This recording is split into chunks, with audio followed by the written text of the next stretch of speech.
Hello guys, welcome to Smita edu. Current shorthand dictation में आप सभी का स्वागत है। आपको डेली डिक्टेशन सुबह में दिया जाएगा जिसकी स्पीड होगी 80 और 100 शब्द प्रति मिनट। आज का स्पीड 100 शब्द प्रति मिनट है, तो चलिए शुरू करते हैं। यह संतोषजनक तो है कि सुप्रीम कोर्ट ने सांसदों और विधायकों के खिलाफ लंबित आपराधिक मामलों को तेजी से निपटाने की मांग वाली याचिका स्वीकार कर ली, लेकिन बात तब बनेगी जब ऐसे कोई निर्देश दिए जाएंगे जिससे ऐसे मामलों का निस्तारण एक तय अवधि में हो सके। पूर्ण विराम।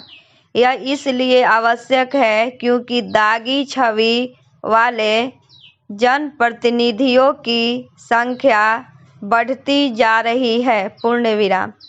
इसलिए बढ़ रही है क्योंकि राजनीतिक दल आपराधिक इतिहास वालों को चुनाव मैदान में उतारने का कोई ना कोई बहाना खोज ही लेते हैं। पूर्ण विराम। उन पर निर्वाचन आयोग के इस निर्देश का कोई असर नहीं पड़ा कि उन्हें यह बताना होगा कि उन्होंने आपराधिक छवि वालों को प्रत्याशी क्यों बनाया।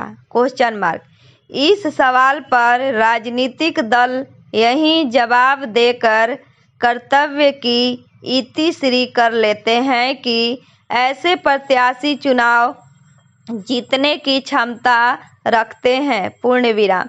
निर्वाचन आयोग इस जवाब के आगे इसलिए बेबस हो जाते हैं क्योंकि उसके पास यह अधिकार ही नहीं कि वह आपराधिक इतिहास वालों को चुनाव लड़ने से रोक सके। पूर्ण विराम। वास्तव में अनिर्देश उसी तरह निर्दोष साबित हुआ जिस तरह यह व्यवस्था नाकाम हुई, जिसके तहत उम्मीदवारों को यह बताना होता है कि उनके खिलाफ कितने मामले चल रहे हैं। Question mark. यह एक यथार्थ है कि औसत मतदाता इस तरह के विवरण पर गौर नहीं करता। पूर्ण विराम। इसका एक कारण यह है कि दागी नेता यह प्रचार करते रहते हैं कि उन्हें गलत तरीके से फंसाया गया। पूर्ण विराम। बेहतर हो कि सुप्रीम कोर्ट यह समझे कि ऐसे कार्य निर्देश किसी काम के नहीं। पूर्ण विराम। दागी छवि वाले जनप्रतिनिधियों की संख्या के निर्देशों की निर्भरता को ही बयान करती है। पूर्ण विराम। Paragraph change. 2 वर्ष पहले आपराधिक मामलों का सामना कर रहे सांसदों और विधायकों की संख्या 4122 थी, जो अब बढ़कर 4984 हो गई। पूर्ण विराम। ऐसा तब हुआ है जब बीते 4 वर्षों में 2775 मामलों का निपटारा किया जा चुका है। पूर्ण विराम।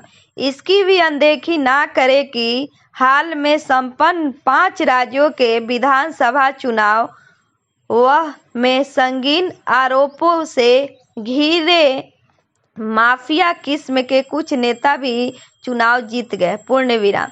इनमें से कुछ तो जेल में बंद होने के बाद भी जीत हासिल करने में समर्थ है। पूर्ण विराम। आखिर यह लोकतंत्र का उपहास नहीं तो और क्या। Question mark. सुप्रीम कोर्ट को इस बिना पर भी ध्यान देना होगा कि किसी कैदी को वोट देने का अधिकार नहीं, लेकिन यह चुनाव लड़ सकता है। पूर्ण विराम।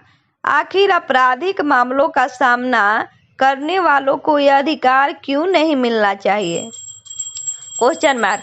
इस तरह सवाल यह भी है कि निर्वाचन आयोग की यह मांगे क्यों नहीं सुनी जा रही कि कम से कम संगीन आरोपों का सामना कर रहे हैं उन लोगों को तो चुनाव लड़ने से रोका जाए जिनके खिलाफ आरोप पत्र दायर हो चुका हो। Question mark. डिक्टेशन का PDF डिस्क्रिप्शन में मौजूद है, वहां आप देख सकते हैं। अगर मेरी वीडियो पसंद आए तो लाइक करें, सब्सक्राइब करें और बेल आइकन दबाना ना भूलें। धन्यवाद।